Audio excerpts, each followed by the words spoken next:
Trieste is located in a natural amphitheatre formed by the karst upland and the upper Adriatic Sea.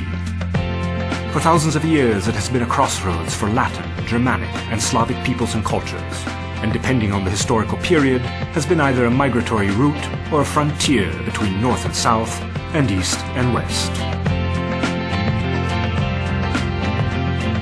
On top of San Giusto Hill stands the cathedral. Built in the 14th century, its stones come from the ruins of earlier Roman, Paleo-Christian and medieval structures. It is thus a perfect symbol of Trieste, a multi-layered city. In the 19th century, immigrants came from all corners of the Austro-Hungarian Empire seeking their fortune. Trieste was one of the capitals of the new economy of that time, the so-called Gründerzeit, or the era of business and exchange.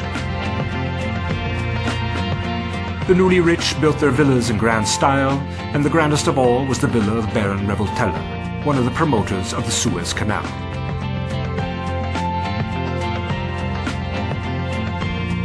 The city soon became a place to strike it rich or go broke, which perhaps explains why so many insurance companies were founded here, some of which have become leading firms in Europe today. A city of entrepreneurs and great scenic beauty naturally had to have its prince. Maximilian of Austria, brother of the Emperor Franz Joseph, built his castle on the only promontory on the Gulf of Trieste, at Mare Mare. His dream was to create a romantic residence where nature and the sea, a fabulous park and a fairy tale castle could all unite to form a single spectacular setting.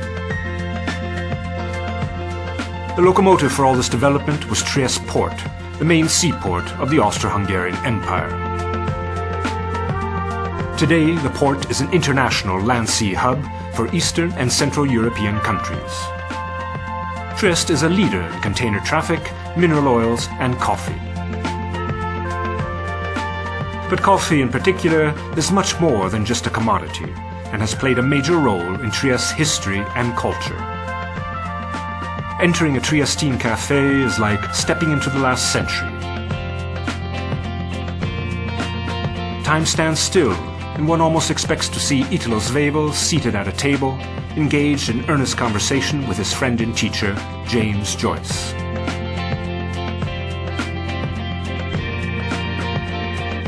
For Triestines, going to a cafe or an osteria or to the theatre is all part of their daily routine, but also a reminder of a still living and vibrant tradition. But don't be fooled by this image of carefree intellectuals. Today, renowned international institutions like the Abdus Salam Center of Theoretical Physics, the Synchrotron and the CISA have made Trieste the most important science park in Italy, with a national record of 37 researchers per 1,000 inhabitants.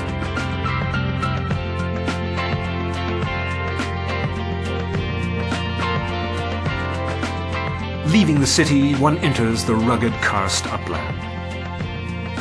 Here, Triestines come to enjoy the outdoors and sample the local cuisine. A fascinating mix of German, Slavic, and Hungarian dishes which have blended with the Italian gastronomical tradition.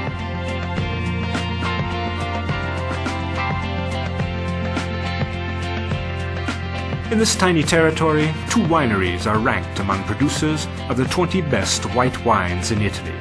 And for those who prefer red, there's Terrano, a wine which is produced only on the karst.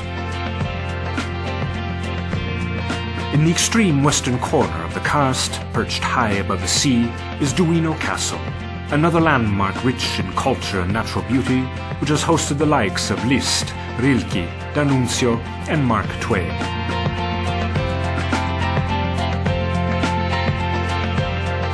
Trieste is also famous for sports. This tradition is celebrated each year in the main annual sporting event, the Barcolana, a regatta which attracts more than 2,000 participants each year. On the eve of the Barcolana, landlubbers and skippers alike can be found scanning the sky and sea and asking themselves if the following day will bring the Bora, the famous Triestine wind. A return to the ancient spirit of the city, when life revolved around the sea and fortunes could be made or lost with a change in winds.